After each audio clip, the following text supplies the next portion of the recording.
Guys, this time next year, we'll have sold all them organizers. We'll be back on top. Mange tout, Rodney. Mange tout. And in the heart of Peckham, that was enough. The end of Volume I. The Peckham Phoenix. A novelization of the Trotter Chronicles. Chapter 1. The Yellow Ghost of Peckham. The yellow three-wheeled Reliant Regal then rattled through the streets of Peckham like a skeletal remains of a decade everyone else had tried to forget. On its side, the faded lettering still defiantly proclaimed, Trotter's Independent Traders, New York, Paris, Peckham. It was a lie, of course. They had been to Paris briefly. They had never been to New York, and Peckham was currently trying its best to pretend they didn't exist.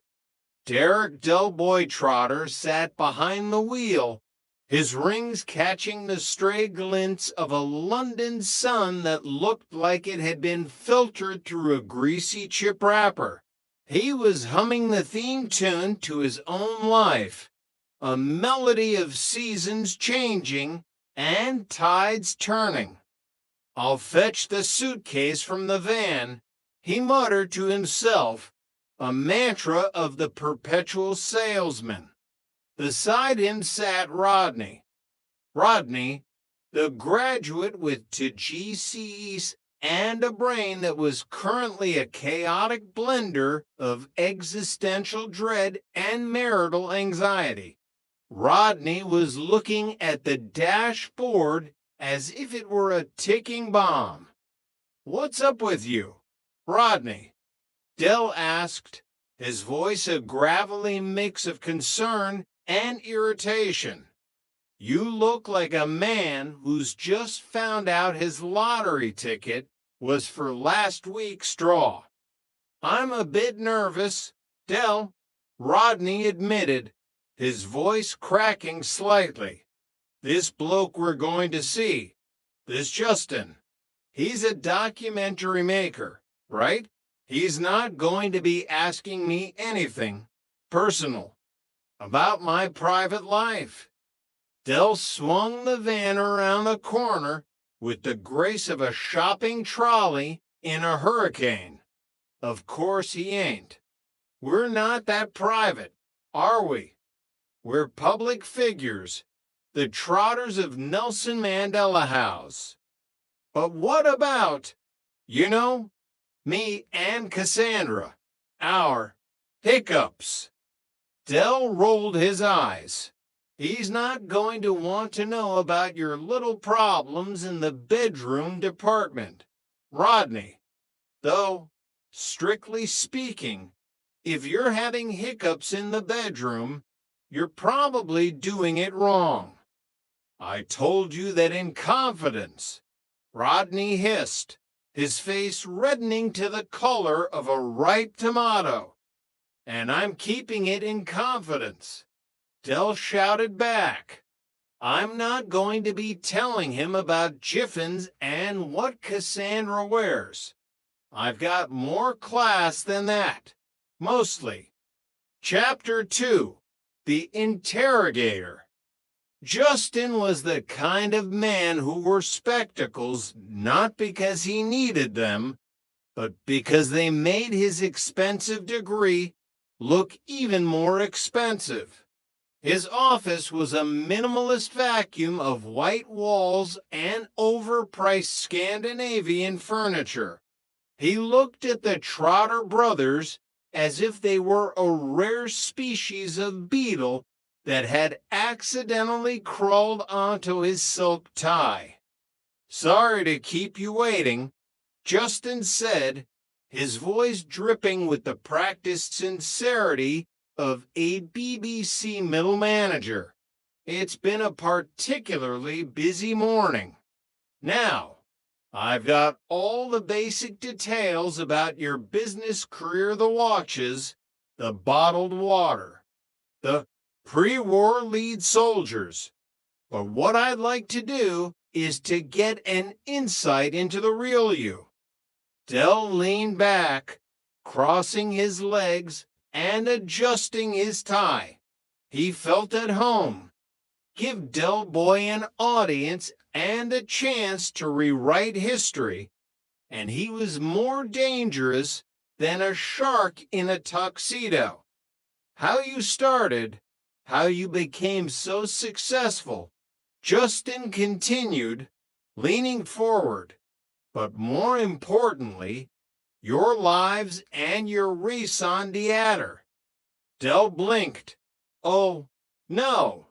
Laboratory Garni. I don't use that stuff. It's all natural, this hair. Rodney groaned into his hands. He means reason for being. Del. I knew that. Del snapped. I was just checking if he did. Right then, Justin. Where shall I start? Up to a few years ago, we were just very ordinary people living very ordinary lives. Weren't we, Rodney? Rodney gave a hollow laugh. Ordinary. Del, our childhood involved hiding from the rent collector behind a sofa that was technically also being repossessed. Details, details. Del waved a hand dismissively. And then, as you know, one day I discovered an historic and almost priceless artifact. A watch. A Harrison Lesser watch. Found it in the back of a garage. It was like a sign from the gods of commerce. Chapter 3, The Golden Age. For a brief, shimmering moment in the mid-90s, the Trotters had been kings. The novel of their lives had transitioned from a gritty social drama to a glossy jet-set thriller.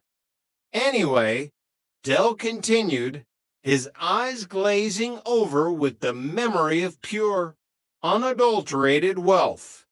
At first, we didn't know what to do with it. We thought about donating it to the British Museum as a national treasure. We really did. We felt a sense of duty to the crown. We thought about it for exactly 3 seconds, Rodney corrected. And then we decided to flog it. Del grinned. 6.5 million quid, Justin. Can you imagine that? 6.5 million of the Queen's finest nuggets. We divvied the dosh up, making sure our Uncle Albert got a nice little drink, bless his old seafaring soul, and we thought of others.